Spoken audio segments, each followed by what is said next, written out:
don't think there's anything that we can ascribe as having been written in the form that we find it in the Bible that is older than what we have in that part of Deuteronomy. We could date it almost precisely to around 640 to 630 BC. That was very likely the document that was found in the temple, and it now is referred to as the Deuteronomic Code. Now, what do we mean by that? These chapters cover the commandments that were given by God through Moses that you should follow if you go into the new land, you go into Canaan. And if you do follow these commandments, you do follow these instructions, then you will prosper. Things will go well. If you do not, it will not work out well for you at all. I mentioned many times before, this was a part of what you might call the Deuteronomic theology. The righteous will be blessed, the unrighteous will have problems. The Deuteronomic Code outlines what these things are. Now, of course, we'd like to see what that looks like. All right, well, I'll get back to this slide a little bit later, I hope.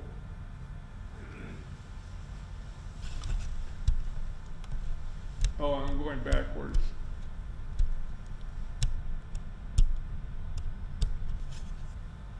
This is the Deuteronomic Code. These are the chapters. And what we can find is that Deuteronomic Code is broken up into different parts, dealing with certain aspects concerning the regulations or the commandments they should follow. Now, the next slide is the one that I want you to remember. And the next one after that. You got them all? Now, this is taken right straight out of the Bible. I haven't done anything to it at all. These are right from Deuteronomy. This is exactly the way it was written. And what if you read these very carefully, you find out that they are commandments that are made to the people. This is what you should be doing. We could almost take one. For cities of refuge must be established. All right, that's a very important part of the Hebrew nation. Various marriage and sex-related laws are listed there. Notice there doesn't seem to be any real order to this. Let's take a look at another one. Here's another one. Women captured in war. Some of these pertain to us today, and some of them do not pertain to us today. But this is what we find in that Deuteronomic Code. In those chapters 11 through 26. That's a little bit, maybe 15 chapters.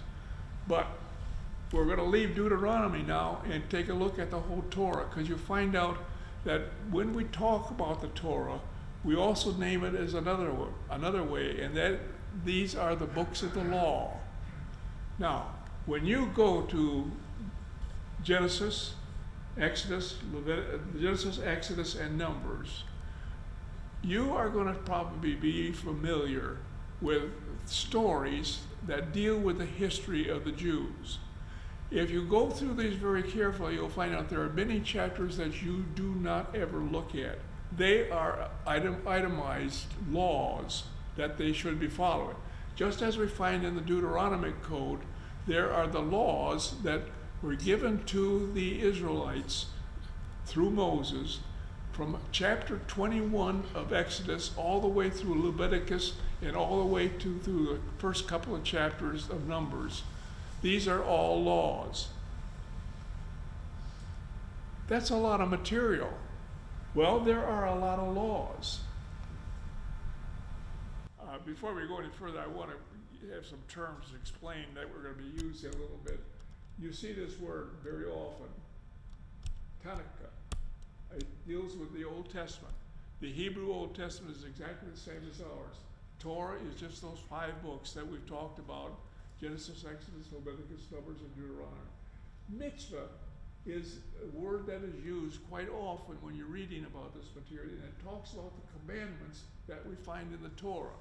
Now that means not only those that are in the Deuteronomic Code, but it also means some of those that we're going to find in Exodus and Leviticus and even in Numbers.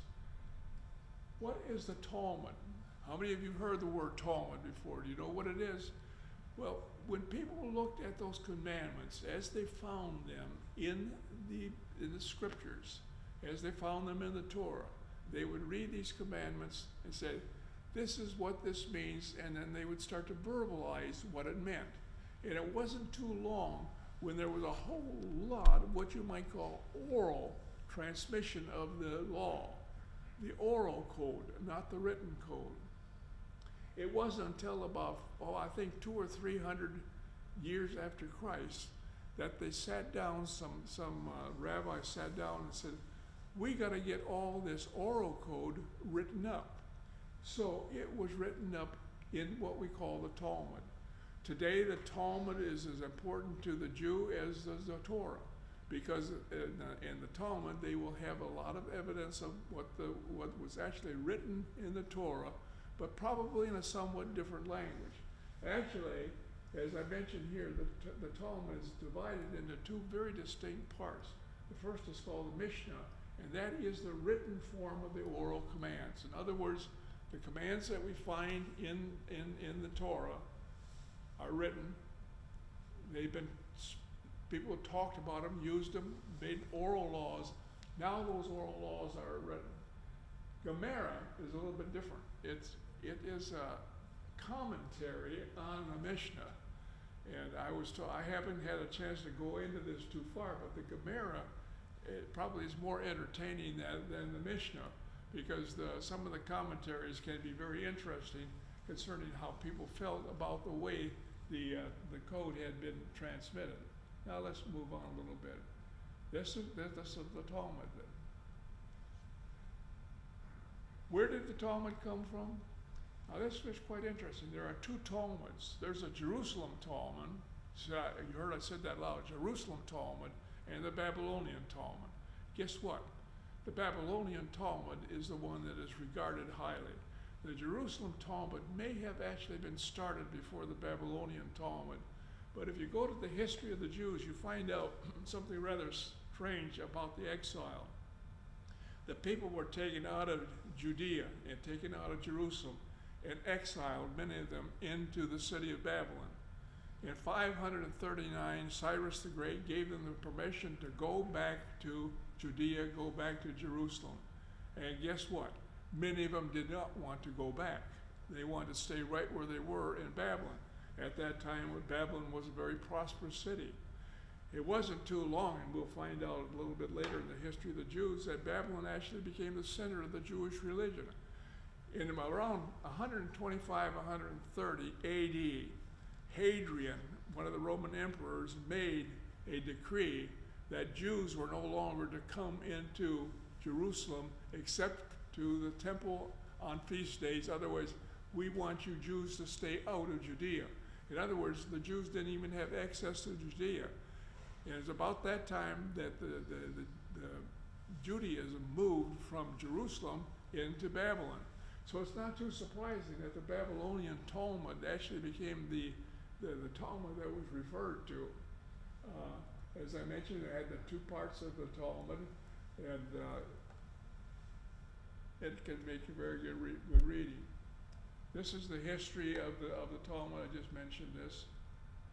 Here are some of the Jewish rabbis going over what should be written in the Talmud.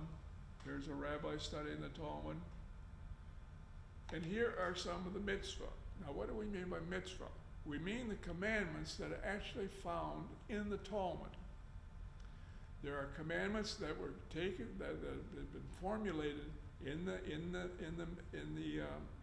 Mishnah part of the Talmud, that are now regarded as the law. They very often will go to the Talmud rather than the Torah to find out just exactly what is this law all about. And here is some of the Mishnah. Well, guess what? They found out very carefully that there are approximately 613 different commandments. And different rabbis looked into this, and they all come up with the same number, about 613 different commandments. Here you have one page of these commandments. Now, I'm sorry this probably doesn't show up as well as it should, but here is the way it's written in the Talmud. Here is the part of the Torah that it was taken from. If you look at this, some of these come from Deuteronomy, and here, some are from Exodus. A couple are from Numbers as well. Here's another page. I could have given you all 613 of them. I found one rather strange thing. There was one page that had a tremendous number of Mishnah concerning one thing: incestuous relationships.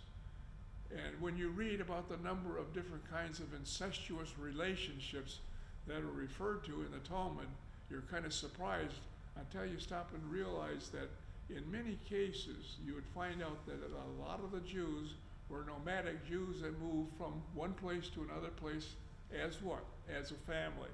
And probably there were a lot of problems involving incest back in those days. But it's kind of interesting. Take a look at these. Covering just about every possible thing that you can think of in terms of the significance that it might have.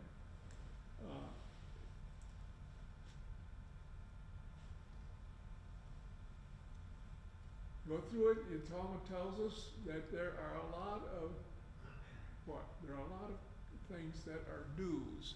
This is what you should do. This is what you should do with this. This is what you do at this situation. There are a lot of don'ts. You don't do this. You don't do that. You don't do another thing. Several great Jewish scholars have compiled a complete list of these mitzvahs. The following list, the ones I just gave you, are opinions of Maimonides, as he lists them in his Magnum. All right, who is this guy? This was quite interesting. Here's a picture. Here's Maimonides. He was at the era of around 1100 AD. He originated in Spain, and actually he got into North Africa, and is regarded as one of the great rabbis that the Jews had ever had. I have a picture of Maimonides. But as you will find in the Talmud, as you will find in the 600 different mitzvahs, rules about just about everything you could think of. Now, I want to say something. We're not going to spend much more than maybe 30 minutes at the most looking at this. The Jews have been spending almost 2.5 millennia looking at it. And we're not going to be able to get too far into it. But what I have done is picked out a few of them, just a couple of them, that I find that are quite interesting in terms of things that we can associate ourselves with. It turns out that in the 613 different mitzvahs that you find in the Talmud, there are some that are just not applicable today, that tell what you should do in terms of the temple and how things should be taken care of in the temple. Why are they not applicable today? We don't have a temple, so they're not applicable. But there are a lot of them where you find, and I was told that, or I read that there are changes that are coming into the Talmud all the time because society is evolving, and sometimes there are things that we have to think about in terms of the changes that happen in society. I'm just going to look at a couple. One of them involves clothing. In the Talmud, it's very clear, and actually this is right straight out of Deuteronomy. A woman shall not wear anything that pertains to a man, nor shall a man put on a woman's garments. For whoever does this thing is an abomination to the Lord your God. How do women feel about that today?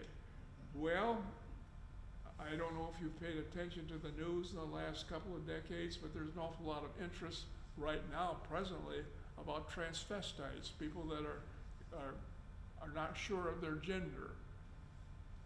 Is there a lot of emotion over that problem? Oh yeah, there are a lot of people. Well, here it's rather explicit that they should not change. Well, actually, how many women are wearing slacks today? Well, at one time that was considered to be an abomination. It says that. The Torah says what I just quoted. The commentaries explain that at the time that there was virtually no social mixing between men and women. And the rabbis imagined that the only reason someone would dress as a member of the opposite sex would be to gain entry to a place where he or she should not be in order to do something he or she should not do. In other words, the way it's written in the Torah and in the Talmud, it was not dealing with this problem of transvestitism.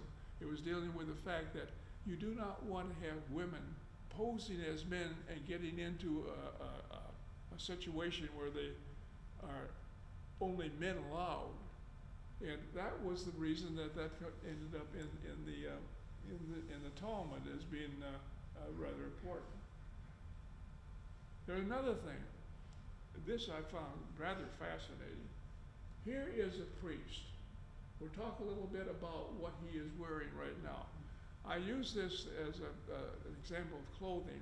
The 2 or 3 chapters just before that give explicit instructions on how to build the tabernacle, almost down to the number of number of feet that are in the width and the depth. As a matter of fact, in one of the books that I have, that book we and I were talking about, Carl, they got it in the number of feet wide, number of feet high, and all that. It's all explicitly given in the book of Exodus. It's right there, and the Talmud. And the Talmud, of course, is going to have some comments to make about it. Well, let's take a look at this once. The ephod. What is the ephod? Let's go back to that. The ephod is this apron that you see right here. This is the ephod. The book of Exodus says, "They shall make the ephod of gold, of blue, and purple, and scarlet stuff, and fine twined linen, skillfully worked. It shall have 2 shoulder places attached at the 2 edges, that it may be joined together. And a skillfully woven," shall I go on and on and on? Well, it does. The Talmud does go on, and so does the book of Exodus, in great detail as to just exactly how that ephod should be constructed. What about that breastplate? This I found even more interesting from this standpoint. It gives in great detail what is in that. Now, what do we mean by the breastplate? That is this portion right here. That is the breastplate. And any picture that you might see of the high priest, he will be wearing the breastplate. Let's take a look at this. "You shall take 2 onyx stones and engrave on them the names of the sons of Israel. 6 of the names on one stone, and the names of the remaining 6 on the other stone, in the order of their birth." And on, "and you shall make a breastplate," and on and on and on and on and on. All the way down to here. So, 4 rows of stones, a row of sardius, topaz, carbuncle, etc., etc., etc. 3rd row, the 4th row, you got them all there. "There shall be 12 stones with their names according to the names of the sons of Israel." And here's another picture with the breastplate. And here are a couple of breastplates. Now, you might find this interesting. I found it quite interesting. You can go to the internet, and there are any number of places that you can buy a replica of this breastplate with the actual stones. And I was surprised at how many outlets there were available to buy that breastplate. But there are a lot of very Orthodox Jews that would consider this a real treasure to have among their belongings.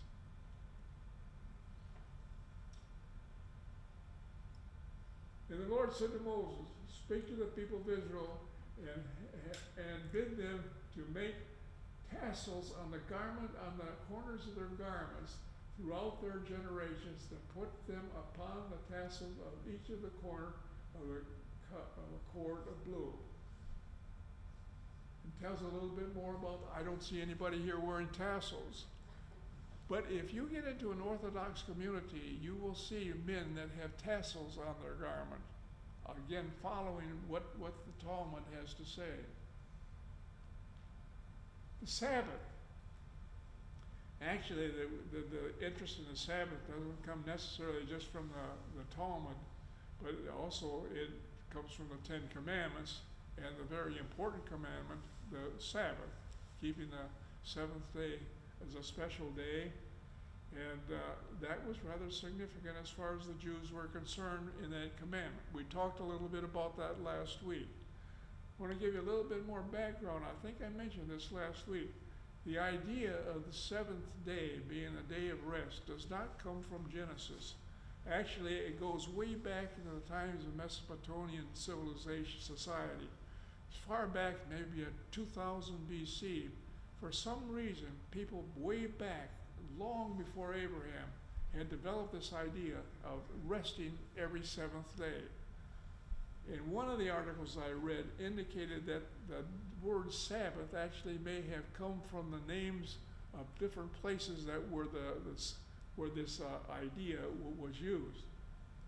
As far as the Jews are concerned, they adopted the Sabbath when they became Jews. The first time we find the Sabbath mentioned at all in the Bible is when the Jews were in the wilderness and had to gather manna. And they were told to gather manna on 6 days, but not on the seventh day, because that was a holy day. Well, what does the Sabbath actually say? The Sabbath actually tells you that there are certain things that you should not do on the Sabbath because they are work, and you should not work on the Sabbath. Let me ask you a question. Who here would like to volunteer to tell us what the word work actually means? Is this work, or is that work, or is that work? What is actually work? This is the material that I covered last week. These are the two commandments that we talked about last week. I found this. We'll read each one of these. Examples of work. You cannot travel more than 3,000 feet from your home. I'll get a little more to that. Women cannot wear jewelry because that is considered carrying a burden. That's working. I love this one. If you throw an object in the air, you cannot catch it with the other hand. For the other hand, you'll be making it work. You throw it up this way, you better catch it with this one. Otherwise, you made this one work. You cannot do that. You cannot take a bath. Water might spill on the floor and wash the floor as it fell on you. In other words, if the water drips off from you and gets on the floor, guess what? You're cleaning the floor. It's best that you do not bathe on the Sabbath, so you do not disobey this commandment. Now, I have to tell you something that I ran into. When I was in the Army, I was assigned to Columbia University to do some work on organophosphorus chemistry that was associated with nerve gases.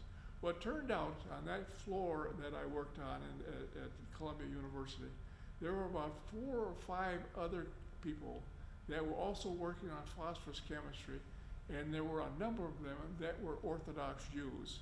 There were a couple of guys there that I never saw without their what do you call it, the little tam, they would all yarmulkes.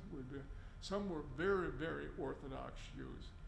Well, all of us were very interested in organophosphorus chemistry, and it turned out that there was going to be a very famous Russian chemist by the name of Kosolapov who was going to be talking at the American Chemical Society meeting on Friday night. The only problem was the Chemical Society met on 42nd Street. We're on 116th Street when you're at Columbia University, but we decided to go down there. Went down there, I think it's about 6 or 7 of us went down there so that we could hear Kosolapov. And it was very interesting to be able to hear him. We came out of the meeting, and then they made clear to me that there's the subway. You can get on the subway and go home. We're going to walk. You know why? The sun had gone down, and now it was the Sabbath, and they could not get on the subway in the Sabbath. They were going to walk. Some of them were able to walk home from 42nd Street. There were about 3 or 4 of us, however, that took it upon ourselves to walk back to 116th Street rather than take the subway. That was only about 3 miles, and I wasn't pretty. But I can remember very distinctly walking with those guys, going back to the regions of Columbia University. I will admit that when I got to 116th Street, I took the subway home to the rest of the way. but they knew full well when they were going to that meeting that the sun would go down and it would be the Sabbath and that they were going to walk. This gets to be a little more interesting from another standpoint. There was a friend I had who lived in a real honest-to-goodness ghetto in Baltimore. I learned from him. His name was David Rabinowitz. That doesn't sound Jewish. I don't know. I got to know him. Got to know him through Takaguchi's. That's another story. Well, I'll have to tell you that one later on. But Dave lived in a part of Baltimore that was Orthodox. Everybody that lived there was Orthodox. And I never went to his home on a Friday. Now, I went there several times. His wife was a kosher cook, and I'll tell you, she could cook up a storm. But never on Friday. You know why? When the sun went down, Dave told me that whole region quieted down, and there wasn't a thing that was moving except people that might be walking down the middle of the street. No cars, no bicycles, no roller skates, no skateboards. Nothing that had a wheel was allowed in that community on the Sabbath. Why? Well, what was the wheel? The wheel was one of the most important inventions of man. Why? Because it alleviated work. And if they were going to use a wheel, you were trying to get by and doing some work that you shouldn't be doing because you were using the wheel. And so they would not use the wheel. And this Orthodox community must have been very interesting. He says on Saturday, people are just roaming around, walking down the streets and all that, not worrying about any cars or any kids on bicycles or tricycles that might cause them any problems. Leviticus 17, fascinating chapter. I did not cover a lot of Leviticus 17, but I did cover enough that I want to talk some things about it. If any man in the house of Israel or a stranger that sojourn among them that eats blood, I will set my face against that person who eats blood and will cut him off from among his people. For the life of the flesh is in the blood, and I have given it to you upon the altar to make atonement for your souls. For it is the blood that makes atonement by reason of life. Therefore I have said to the people of Israel, no person among you shall eat blood, neither shall any stranger who sojourns among you eat blood. Well, most of us don't have any problem with that. The reason we don't have any problem with that is because we come from a culture that has not eaten blood for many, many centuries. But there are people in the world that do eat blood, other than vampires. My son, Tom, traveled quite a bit at one point, and he found himself in China or in Oriental places and in Chinese restaurants. And he did encounter a couple of times eating material that was made from blood, because the Chinese in their cooking consider blood something that was all right. As far as the Jews were concerned, though, and as far as the commandment was concerned, and as far as Leviticus 17 was concerned, is you don't eat blood. Any animal that should be slain in such a way that it is completely, totally bled from any blood before you eat it, because you do not eat blood. If your meat looks rare, it is not rare from blood. It's rare from the color of some of the proteins that are in there. But it's not from blood, because we don't eat blood. Now that's one of the things. A little bit further. For the life of the flesh is in the blood, and it is given to it upon the altar to make atonement for your souls. For it is the blood that makes atonement by reason of the life. Therefore I have said to the people of Israel, nor person among you who shall eat blood. Neither shall any stranger who sojourns among you eat blood. And here's the given reason that it is something that is very, well, it is true. Blood is very essential to human beings and to a lot of other animals. As a matter of fact, you cannot go hunting if you're an Orthodox Jew and kill an animal because you may not have bled that animal correctly. And if you don't bleed the animal correctly to get rid of the blood, no, you may have some problems and you would be disobeying the laws. Hey, Earl, it's interesting that is really very fundamental for the Jewish people. I had a graduate student many years ago who was a very devout Muslim. And he said he would not eat any meat unless that animal had been killed in the name of God. And so he and his friends would go out to a local farmer around Norman and buy the goat or the cow or whatever, and they'd go through their ritual killing of that particular animal before they would eat it. And I'm wondering if it's related to the same thing that you've just gone through. Patience, Carl, I'm getting to that. Oh, okay. I'm glad you brought it up, Sorry, though. In other words, you've run into it also, that there are people that are very, very careful about this whole thing, about this blood situation. Some of that comes into the dietary laws. How many of you, if you had to point out a peculiarity, or a peculiarity, you might call it something that is definitely Jewish in terms of the diet? They will not eat what?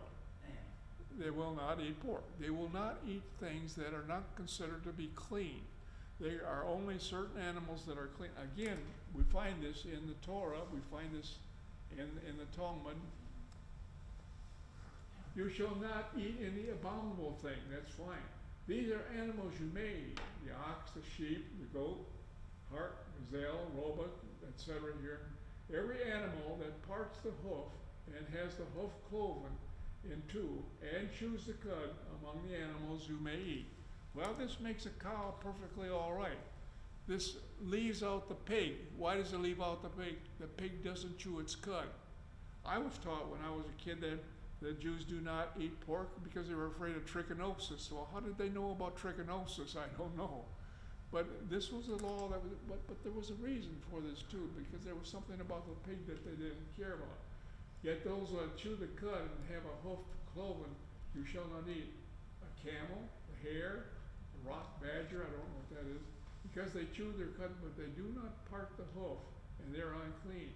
And swine, of course, as I just mentioned, would fall into the category of being unclean. Of all the waters that you may eat these. Whatever has fins and scales you may eat, but whatever does not have fins and scales you shall not eat. It is unclean for you. I was told this story, and I can't remember who told it. It might have been Dave Rabinowitz himself, but Dave Rabinowitz was from the Army Chemical Center, and he used to come to town once in a while and meet with Takaguchi. How many of you remember Takaguchi? He was, and Dave was going to come to their dinner for a meal one night, and I guess her name was Isla. Was that her name, Isla Gucci? Yeah. Was very concerned. What do I feed this Orthodox Jew? And she thought about all the meats and all the restrictions, and she decided on fish. And so she served fish, but unfortunately, you know what? She served catfish. Catfish was one that Dave could not eat. In other words, there are some real restrictions. I will just personally say that I ate a lot of catfish simply because it's the less fishy of any of the fish. But it was considered to be a bottom scavenger, a bottom rover. What about birds? These are the ones you shall eat, not eat. The eagle, the vulture, the osprey, the buzzard, the kite, after their kind, and the raven. Why? Because they were scavengers. As a matter of fact, one place that you can see certain scavengers is where? Along highways. They eat roadkill. They eat the stuff that we should not eat. They are told, no, you do not eat things like that. the owl. I wouldn't eat an owl anyway, the pelican, etc. All winged insects are unclean for you. They shall not be eaten. You shall not eat anything that dies of itself. You may be given to the alien who is within your towns, that he may not eat it, or he may not sell it to a foreigner. For you are a people holy to the Lord your God. And then there is this very little statement. It's the only place I could find anything about it. You shall not boil a kid in its mother's milk. Now, how many of you are familiar with that one? I'll tell you what, you will never see an Orthodox Jew eating a cheeseburger. Why not? It comes from this statement, that you shall not mix poultry. You shall not mix milk products with meat products. No mixture of the two. A cheeseburger is completely out of the question. Ham and cheese is really out of the question because you have pagan cheese, you couldn't do that. In a good Orthodox home, and I'm sure this was true in Dave Rabinowitz' home, you will find that in the kitchen are two complete sets of pottery and dishes and cooking materials. Ones that you use anytime you're going to be dealing with meat products, the others that you use when you're dealing with dairy products. In a good Orthodox home, this is exactly what is observed. And you would have two sets of dishes. You would not eat something that was a milk product out of a dish that had a meat product. All right, what is a shallot? I'll tell you what, I try to find out how they pronounce some of these names. Among those folks that I knew at Columbia University was Gershon Metzger. Gershon was the most Orthodox of any of those folks that I knew. I would see him every morning when I'd get there early enough. He would be sitting at his desk with phylacteries. You know what the phylacteries are? The little leather pouch, the bonds on his arm, and one on his forehead that had little notes that told him that he should study the Bible. And Gershon every morning was busy reading the Bible before he started his day's work. One day, he came and told me that his father was a shalchet. I cannot say what that, I didn't know what that meant. Well, he said, that means that he's a kosher butcher. Oh, that's fine, he's a kosher butcher. Kosher means that you're eating food that's only acceptable in terms of being clean and not in any way somewhat contaminated. A kosher butcher is somebody that will prepare the meat for you that you wish to have butchered correctly so that there is no real problem of it being unclean in any way. But also see to it that at the same time you prohibit that you do not run into the situation of eating something that might have blood in it. That would mean that if you wanted to have an animal to be sacrificed, which meant you would be giving it to the temple or something like that, and you would be getting part of the meat yourself, it had to be done by a kosher butcher. That kosher butcher, well, when Gershon told me what his father was, he said it with great pride. A kosher butcher in any Jewish community, any Orthodox community, is almost as high a level as the rabbi himself, because it takes a very special training to be a kosher butcher. A number of different things are involved. I was just reading about it the other day. A number of things are involved.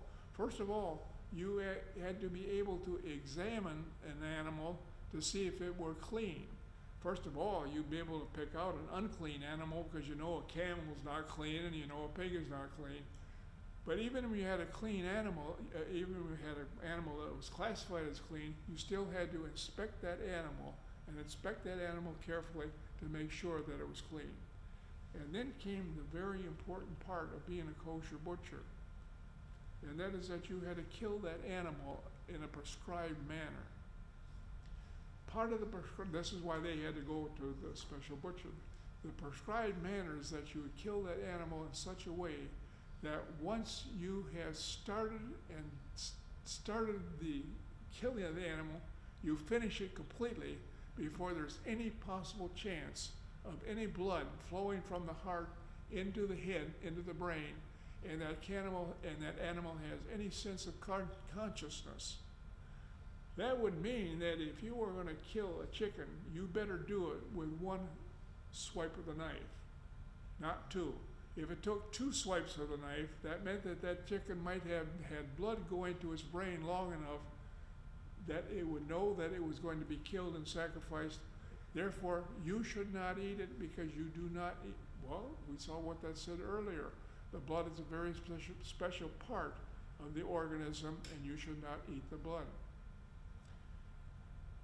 Every once in a while, Gershom would come in on a Monday morning and bring me a great big fat hen. At least 2 times, maybe more than 2 times. Where did that big fat hen come from? From his father's butcher shop, a chicken that had not been killed properly. If it was not killed properly, he could not put it for sale.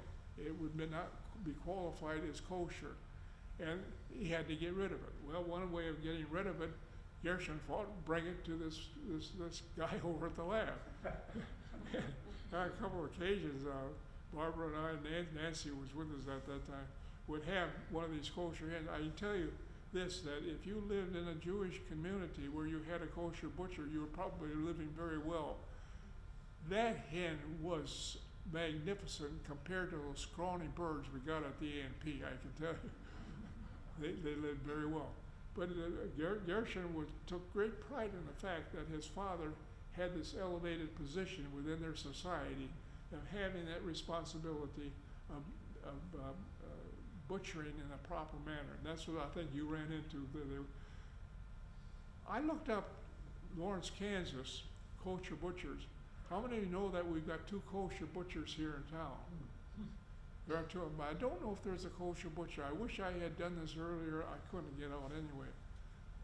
I got a feeling that they get their kosher meat from Kansas City, where there may be one of these kosher butchers that can do this work. I don't know that we have a kosher butcher here in town. We may have, I don't know. But I can sure remember Gershom Metzger and his big fat hens. They were great. Among the things that they learned was actually how to sharpen the knife so that they can make sure that they get one fell swoop of the thing, and that would take care of it. Oh yeah, here's another thing about how you hold the chicken. Here's a picture of the chicken has to be held in such a way that the neck. Can you see the neck being? Can you see the neck being exposed? And very sharp knife, and the butcher getting ready to cut the neck.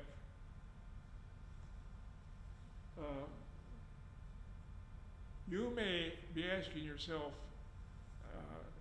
isn't this a lot of laws that have to be concerned with? There were people that would ask that sort of question. And there's a very famous story about this man, Hillel. Hillel was a Jewish rabbi who was regarded as one of the most intelligent rabbis and influential rabbis in the whole era of Jesus Christ. Actually, he died when Jesus was about 17 years old. So he writes right in that era. They tell a story about a young man who wanted to be converted. But he said, all those laws, how can I follow all those laws? And he said to one of the rabbis, if you can give me the whole of the Torah, all of the pertinent things in the law, standing on one foot, when he's standing on one foot, then I'll believe it. And this rabbi said, no, I cannot do that. I cannot do that. The young fellow then turned to Hillel. Hillel, as I said, was a very significant Jew in his time, Here's a picture of Hillel. Hillel said, yes, I can accept that. The response to the challenge of a prospective convert who asked that the Torah be explained to him while he stood on one foot illustrates the character differences between this one rabbi and Hillel. Hillel dismissed the man gently. Hillel gently chastised the man, saying, what is hateful to you, do not do to your fellow. This is the whole of the Torah. The rest is the explanation. Go and learn it. Does that sound familiar?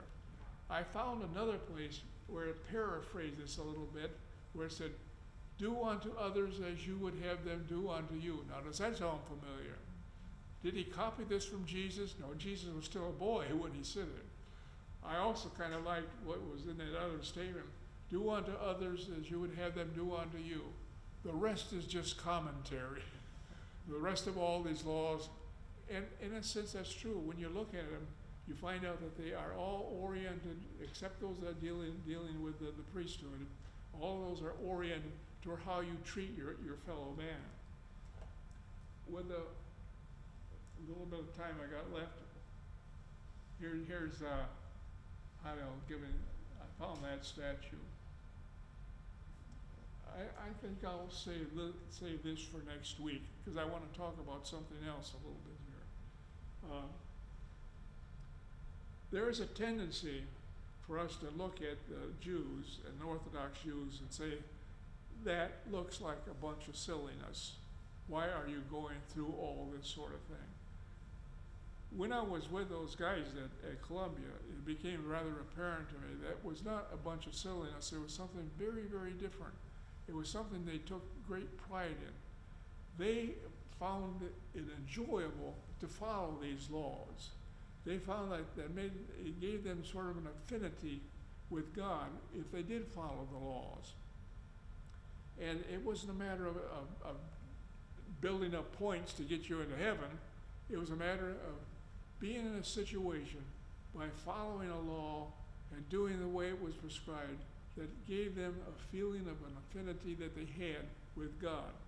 I thought of an analogy that some of us feel the same thing when we find ourselves in a crowd of people at a gathering and everyone stands as the Star-Spangled Banner is sung and the jets go flying over. The same sort of feeling that some of us get when we pledge allegiance to the flag, an affinity that we have for our country that you feel because you're participating. That's the way the Orthodox Jew feels about participating in his laws. He gets a feeling of an affinity that he has with his God when he's doing this. Not that there's anything onerous about it. When these guys were walking all the way back to Columbia University, they were not suffering. They were having a good time doing what? Participating and following one of God's commands. Next week, we're going to get into something very different. The last bit I have on this slide is going to be the first bit that we have in the lesson next week. Next week, we're going to really get started on what we call the Deuteronomic histories. As I mentioned before, part of what we have in the book of Deuteronomy is the DTR2, and that's the last few chapters, just a couple of chapters. And they talk about the death of Aaron, and they talk about the death of Moses, and they talk about the commissioning of Joshua. And we find out when we look at those chapters rather carefully that they are a lead-on into what? Into the Deuteronomic histories. Now, what do we mean by the Deuteronomic histories? We mean these 6 books that follow the Torah. Joshua, Judges, 1st and 2nd Samuel, and 1st and 2nd Kings. In the 1930s, there was a German scholar by the name of Martin Knopf that pointed out the similarity between the language that we have in Deuteronomy, the book that's in the Torah, and what we have in the Deuteronomic histories is so similar that he said that that book of Deuteronomy should belong with the Deuteronomic histories. And we'll take a look at how these two do seem to fit together so well. and start what I think is a rather significant part of the Bible, and that is the history of how certain things came about during the period that the Jews were a nation and have affected and have had a great effect on the Bible the way we read it today. And my time is up.